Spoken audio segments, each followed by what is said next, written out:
চচ্চড়ি কম বেশি আমরা সকলেই খেয়েছি লতি দিয়ে। তো আজকে আমি যেভাবে মানে লতি দিয়ে চচ্চড়ি করব সেটা খেয়েছেন কিনা অবশ্যই কমেন্ট করে জানাবেন। হ্যালো এভরিওয়ান, আসসালামু আলাইকুম। কী অবস্থা, সবাই কেমন আছেন? আশা করি সবাই ভালো আছেন। আমি আল্লাহর রহমতে অনেক ভালো আছি। তো আজকে কি রান্না করব আর কি থাকছে স্পেশাল রান্না সেটা সবই আপনাদের সাথে শেয়ার করব।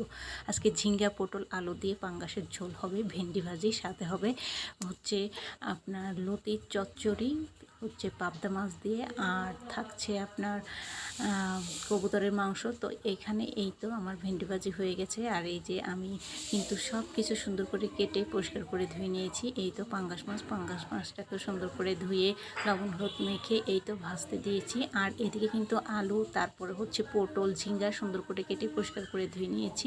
এখন মাছগুলো সুন্দর করে লাল করে ভেজে নিব। আর এই হচ্ছে পাবদা মাছ। এই পাবদা মাছ দিয়ে আমি কচুর লতি দিয়ে চচ্চড়ি করব। আর এটা হচ্ছে কবুতর, যেহেতু আমার বোন অসুস্থ, মানে তার জন্য রান্না করা হবে। এই তো মাছগুলো সুন্দর করে ভাজা হয়ে গেছে। এখন এগুলো তুলে সুন্দর করে এই তো দিয়ে দিচ্ছি পেঁয়াজ, রসুন আর সাথে জিরা দিয়ে এটাকে সুন্দর করে ব্রেস্তা করে তুলে নিব ঝোলের জন্য। আর এখানে দিয়ে দিলাম কাঁচামরিচ দিয়ে এখন দিয়ে দিচ্ছি কেটে রাখা সবজিগুলো দিয়ে সুন্দর করে আমি নেড়ে চেড়ে এটাকে ঢাকনা দিয়ে ঢেকে এই করে নিব, কষিয়ে নিব। তবে এখানে দিয়ে দিচ্ছি লবণ আর হলুদ। লবণ হলুদ দিতেই হবে। আর যেহেতু আমি ঝোলে শুকনো মরিচের গুঁড়া বা শুকনো মরিচ বাটা পছন্দ করি না, তাই আমি দিই নাই। যারা পছন্দ করেন তারা দিতে পারেন, কোনো সমস্যা নাই। যে যেরকম খেতে পছন্দ করে সে সেরকম দিয়ে নিবে। আর এই তো আমার সুন্দর করে কিন্তু এটা কষানো শেষ। এখন দিয়ে দেবো পরিমাণ মতো ঝোলের পানি। এই তো দিয়ে দিচ্ছি ঝোলের পানি দিয়ে এটাকে জাল উঠলে তারপরে আমি এর ভিতরে মাছগুলো দিয়ে আর হচ্ছে গিয়ে আপনার মশলাটা দিয়ে সুন্দর করে নামিয়ে নিব। আর এভাবে একদিন ঝোলটা খেয়ে দেখেন, অনেক টেস্ট হয়। কিন্তু অনেকে আছে অনেক মশলাপাতি দিয়ে কষিয়ে তারপরে ঝোল রান্না করে, বাট ওটা আমার কাছে ভালো লাগে না। আমার কাছে এভাবে হালকা মশলা দিয়ে সুন্দর করে ঝোল রান্না করলে সেটা খেতে ভালো লাগে। আর এটা কিন্তু সবজির ফ্লেভারটা পাওয়া যায়। আর অত মশলা দিলে কিন্তু ঝোলের আমার মনে হয় না যে সবজির ফ্লেভারটা থাকে।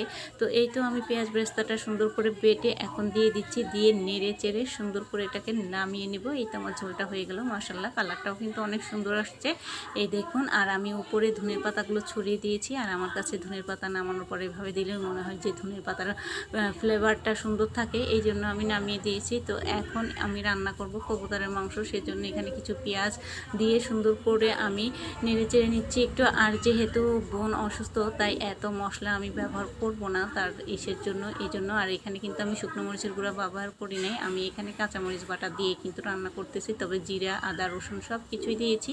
এই তো আমার কবুতরের মাংসটাও রান্না করা শেষ। এখন এটাকে নামিয়ে চলে যাই, মানে লতির চচ্চড়ি রান্না করব, সেই জন্য লতিগুলো আনবো। তো কোথা থেকে আনছি, কিভাবে আনছি সেটা সবই আপনাদের সাথে শেয়ার করব। এই তো টুকটুক করে আমি বাসা থেকে বের হয়ে যাচ্ছি। দেখেন বাচ্চারা কিভাবে এলোমেলো করে রাখছে। যাই হোক, এই তো চলে আসলাম বাসার সাইডে। এটা আমার আপার বাসার সাইডে কিন্তু অনেক কচু গাছ। এই যে এখান থেকে লতিগুলো নিব। আর এই লতিগুলো যে এত মজা আর এত বড় বড় আর অনেক মোটা, দেখেন। এই যে আমি কিন্তু সুন্দর করে তুলে নিয়েছি। আর এ কটা হলেই আমার হয়ে যাবে, যেহেতু বাচ্চারা কেউ খাবে না, আমার আপুও খাবে না, সে সিজারের রুগী। এই জন্য, যেহেতু তার বাচ্চা কেবল ডেলিভারি হয়েছে, এই জন্য আমি একা খাবো, তাই আমি এ কটাই নিলাম। এ কটাই আমার হয়ে যাবে। দেখেন মাশাআল্লাহ কত বড় আর কত মোটা মোটা লতিগুলো। তো এইগুলোও বেছে সুন্দর করে পরিষ্কার করে নিব। এই তো সুন্দর করে পরিষ্কার করে নিয়ে এখানে নিয়েছি পেঁয়াজ কুচি, মরিচ কুচি, আর এই হচ্ছে পাবদা মাছ আর লতিগুলো সুন্দর করে বেছে ধুয়ে পরিষ্কার করে নিয়েছি। এখন এর ভিতর দিয়ে দিচ্ছি পরিমাণ মতো সয়াবিন তেল, তারপরে হলুদ, লবণ, আর দিয়ে দিব মশলা বাটা। তো এখানে হলুদ লবণ দিয়ে আমি পেঁয়াজ মরিচগুলো একটু হাত দিয়ে সুন্দর করে কষলিয়ে নিচ্ছিলাম। এইভাবে কষলিয়ে নিলে আর কি খেতে মজা হয়, এই জন্য।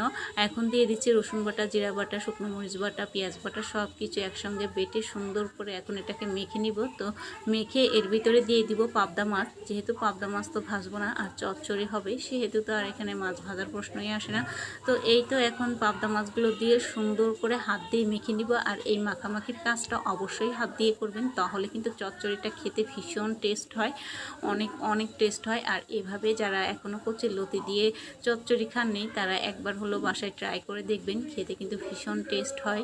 এই তো আমি এখন লতিগুলো দিয়ে দিচ্ছি। লতিগুলো দিয়ে সুন্দর করে এটাকে হাত দিয়ে কষলে মেখে নিয়েছি। এখন এর ভিতরে পরিমাণ মতো পানি দিয়ে আমি এটাকে ঢাকনা দিয়ে ঢেকে সুন্দর করে রান্না করে নিব।